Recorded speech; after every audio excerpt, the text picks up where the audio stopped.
What's good, guys? So today I'll be going over three of the safest decks you guys can take to a long round tournament. Why am I talking about this? It's June 19th and the LCS is happening, one of the most prestigious online tournaments ever since the pandemic era started. And because all throughout the states, tournaments are opening back up. There's cash tournaments all around the states. You guys can find a bunch of my friends have been going to it. There's box tournaments everywhere. As everybody comes back into tournament play, you have to remember that there's specific rules when you're going into tournament. If you're going into it thinking about topping, and it's always going to change depending on the meta and the time frame. But right now, towards the end of June, there's a few things to take into consideration. But let's get into it. The first deck that I recommend playing is going to be Dragon Link. I've talked about this nonstop. Dragon Link, why is it the best deck to take right now? Because well, Lightning Overdrive just dropped, and taking Drytron or Tri-Brigade is definitely far from what you want to do, unless you want to play at a disadvantage. Those decks are going to be really strong, but guess what? Even in the LCS, just watching some of the rounds, everybody has pre-sided cards into their main deck. They're going to have Drolls. They're going to have Lancias. I saw Lancia's main deck, Droll's main deck, so many things. Mystic Mine is probably in every deck, and people still are not playing Spell and Trap outs other than the one of Imperial Order. So, and on top of that, everybody is playing Effect Veiler and Permanence. So what does this all mean? All these cards actually don't do anything against Dragon Link. Dragon Link has Tidying. Dragon Link can play through Effect Veiler and Impermanence like it's nothing. Those cards are just strictly neg ones most of the time. So I highly recommend for the tournaments that are happening towards the end of this month, Dragon Link is by far the best deck. Dragon Link is still better than Tri-Brigade Zoo, in my opinion. I think it's very close, but because the hand traps just hit Tri-Brigade Zoo a little bit harder, Lancia hits Tri-Brigade Zoo harder than Lancia can hit Dragon Link. And there's just not much. That's why Dragon Link was so good. It's always been so resilient to almost every hand trap. I think the deck is still the best deck. The deck definitely needs some hits. Hopefully, we see the ban list soon.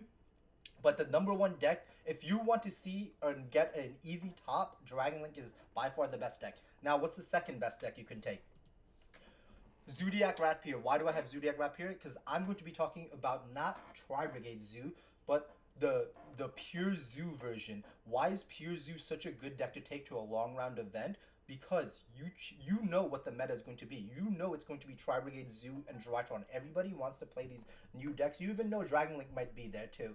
So what are you going to do? You're going to play pure Zoo, a control deck that has over 20 flex spots just to pre-side some of these hand traps. I'm pretty sure Pure Zoo is going to be in the top cut of the LCS. And if you're going to any tournament right now, Pure Zoo is such a good deck to play into Tri-Brigade Zoo. Tri-Brigade Zoo rarely can deal with the fact that Pure Zoo just almost does the same thing. It's going to set up a pop, but every other card in their hand is a card that directly impacts the Tri-Brigade matchup. So they're going to be playing Effect Veiler, Impermanence, maybe Lancia, all these cards, Solemns, Mystic Mine for sure. I think there's so many decks playing Mystic Mine right now that it's kind of scary to play Tri-Brigade Zoo, because most of the Tri-Brigade Zoos don't have space to throw in Cosmic Cyclone. If you're throwing in Cosmic Cyclone, you're going to make some of your other matchups weaker. And Dryden, people forget, Dryden is actually a really good card. Yeah, Tri-Brigade Zoo can play it, but Zoo, every card in there, all the 14, 15, whichever count you choose to play, all these cards lead to a Dryden, a card that is banned in the OCG. I'm hoping it does not get banned here, but this deck is so solid, sitting on a Dryden with 4 cards in hand that all heavily impact the opponent's deck. It's so easy to just steal games. It seemed like such an underwhelming deck, but I kid you not, control decks like this is how they function. They do something simple, and then the cards that actually win you the game are everything else. All the flex spots, the Chalice, the Strikes, the Mystic Mines, whatever you choose to play. I've always told you guys that the big selling point, why I like this deck, this format specifically, is because right now, right after Lightning Overdrive drop, everybody wants to play Tri-Brigade Zoo. Everybody wants to play Drytron. We don't even have to get into the argument about which one's better, or are they actually the top decks? Are they actually better than Dragon Link? I have my own opinion on that, but nonetheless, those are the two decks that you need to beat. And when you're going to the tournament with at least 5 rounds, 5, 6, 7 rounds, guess what? You're going to be seeing those decks probably 50% of the time, unless you just lose right away. And if you're going into the tournament like this with long rounds, main deck cards to beat these matchups because you know that that's what top cut's going to be filled with. And it's so easy when you have a deck like this, a control deck that has so many flex spots. So Pure Zoo for sure is another deck. If you guys want that easy top at a big round event, take this deck. It's a control deck. It's not going to do the most unfair things, but guess what? You know what the meta is, specifically towards the end of the month, and the meta definitely does shift every month. It's not just like set in stone just after a ban list. The meta will keep shifting, and I'm telling you guys, because of how popular Mystic Mine is right now, spell and trap removal is definitely going to be come back. You're definitely going to see Cosmics. You might see Cosmics this weekend too.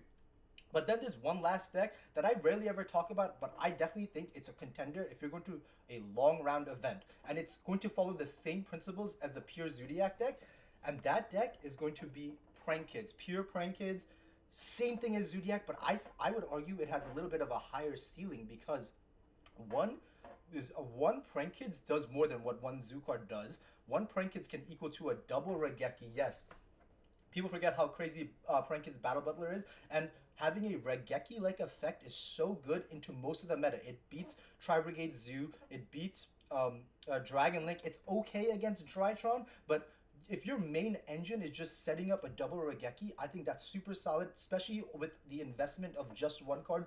And then guess what? Just like the Pure Zoo deck, you have 15 slots, 15 to 20 flex slots to work with to play whatever you want. You want to play Impermanence, Effect Veiler, Lancia, Droll. You choose. That's up to you. That's your meta call you make. But decks like these give you the option to counter the stronger decks, and you have such a big advantage when you are going into a matchup against Tri-Brigade Zoo and you just have Lancia main deck, or if you have Effect Veiler, Impermanence. All these cards are so high impact, and unless the combo decks are so strong, so overwhelming that they can just blow through even like the pre-sided hand traps or the pre-sided cards you choose, unless the combo decks are like that, most of the time the control decks are going to win. That's why I think Dragon Link still had to be here, because Dragon Link is one of those decks that I really still do feel like it plays through most hand traps very effectively. So it's different than the other slower combo decks like Drytron or Tri-Brigade Zoo, which they are a little bit more combo-y, but those decks definitely lose to hand traps a little bit harder. It always feels like Dragon Link can at least summon Seal Savage through most hand traps. So these are three decks that I would definitely consider taking, especially as events open back up. LCS is going to show us a lot of different decks. Hopefully, I'll cover all of the decks tomorrow after I see the list coming out. I definitely want to see what's going on.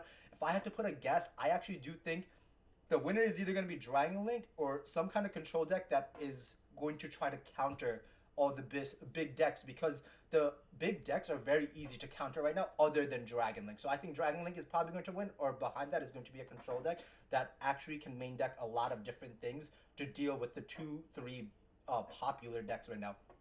Guys, let me know what are safe decks that you guys would take to big round events, 5-6 rounds, get an easy top. Obviously, when it comes to winning the tournament, it's a little different when you're deck building, but when it comes to just getting to top cut, things like this, things that are simple decks that just try to counter what the format is the best way to go about it. And I think some of these decks are definitely the strongest decks to play if you want that easy top. And this is going to definitely change month by month, week by week. It's so easy. Like I said, little things like, oh, people now know about Mystic Mine and I'm going to play my Cosmic. Little things like that are going to change. Guys, like, comment, subscribe. Let me know what you guys think. What are some good decks that you guys would definitely play? And I'm not forgetting about Drytron and Tri-Brigade Zoo, but this video was more about talking about decks that just you can take and you have a very high chance to top an event. So stay tuned for more, guys, and peace.